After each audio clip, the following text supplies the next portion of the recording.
¿Qué? No, ya guardé. Pero que yo el bisaco.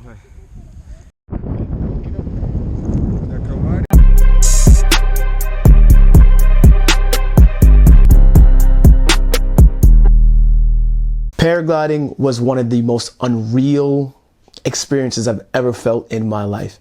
Medellin, Colombia is beautiful, but paragliding, I think paragliding just took the cake for Medellin. It was the main reason why I wanted to even come to Medellin in the first place, because I wanted to go paragliding, and I wanted to do it over somewhere that was beautiful. I didn't want to just paraglide over like Long Island or some shit in New York and see a bunch of shit. So Medellin is where I want to go. From my hotel, or my Airbnb in El Poblado, I took an Uber all the way up to the mountains. The traffic was insane.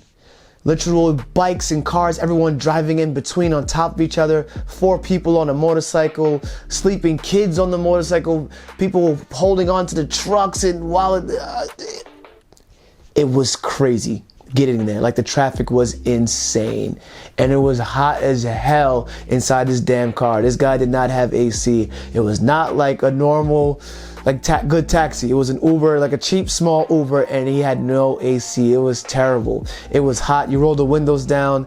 The wind wasn't giving you, like, it was just hot air blowing at you.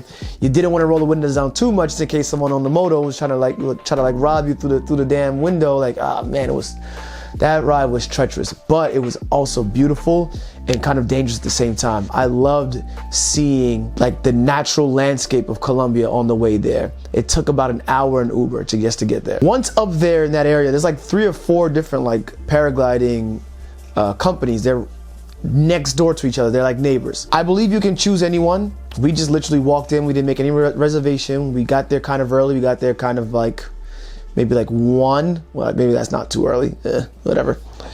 Point is, we got there, we walked in, we filled out a paper basically saying our weight, our height, our passport information, and where we were staying at, and basically like, you know, hey, if we die, you know, hey, not our fault, you know, basically. Highly suggest paying for the flight and the GoPro video. I only paid for 15 minutes. I didn't need 45 minutes of me sitting in the sky. And also, the longer you're in the sky, the more danger it is to dying. So I said, yeah, 15 minutes, we're gonna just call it a day. 2 tips, all right? If you speak English and you don't speak Spanish, and the instructor only speaks Spanish, and for some reason you're an imbecile and you don't understand or you can't realize what's gonna happen, all right, this is what happens. When you're taking off, run as fast as you can. Don't stop running. Even once you get lifted, keep moving your feet as you're running. It will help you go and ascend. As you're descending, lift your damn feet up. That's it. Sit all the way back in the seat. Strap yourself in, look around, make sure you're good, and be fine. No need to panic or go crazy or lose your mind. Sit in the seat, strap yourself down, and relax. Once you get accustomed to the view and the feeling, it is just a beautiful experience. You're not a few thousand, I think you're like 2,000 feet in the air or above Medellin, and as you're flying, you're above the hawks and the eagles, and you're seeing the landscape of how like Colombia is, and like how Medellin is like squeezed into this like little pot basically in between mountains, and you get to really appreciate just how beautiful like a natural, nature emphasized country is, or city is, right? It was just beautiful. Even if you're scared of heights, I highly suggest that you go paragliding. It's very inexpensive. I did not pay much money for it. I think it was like $40, something like that per person. That whole like gut feeling of being like, you know, like when you're on a roller coaster and you like get like that stomach gut feeling, you do not feel that when you're paragliding.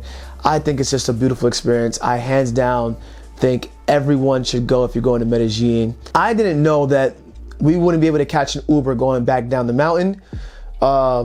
There's only one way down the mountain. Either you have a car or you're taking the bus.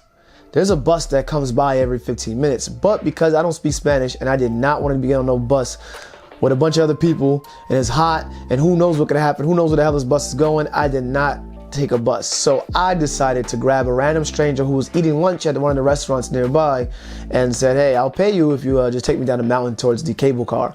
And he said, yeah, sure. I don't suggest you doing that. I know how to protect myself.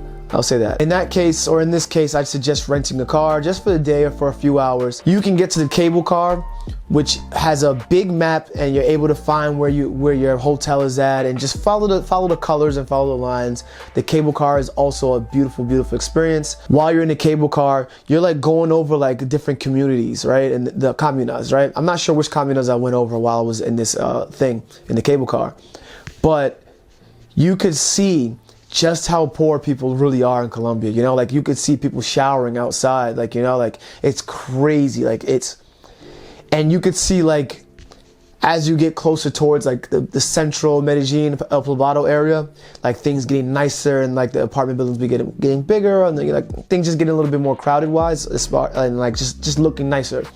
And it was just crazy to see like the wealth difference as you went along, you know, and you're just going on this cable car, going through people's community and just seeing like how they live, seeing the kids like freaking climb and play tag, running through the rocks and all this stuff like that. So I highly suggest the cable car thing. I highly suggest taking the train in Medellin, in Colombia in general. It's beautiful, it's clean, and it's well documented. So even if you don't speak Spanish, everything, as long as you know your stop, you can figure out how to get there. It's plain as day, very simple. And I think it's only about maybe like $2 US just to ride the entire thing one way. If you're afraid of heights, if you're afraid of anything extreme, I think it's still such a good idea just to go and get that experience. Like, comment, subscribe, let me know what you think in the comments, all that good stuff. Until next time.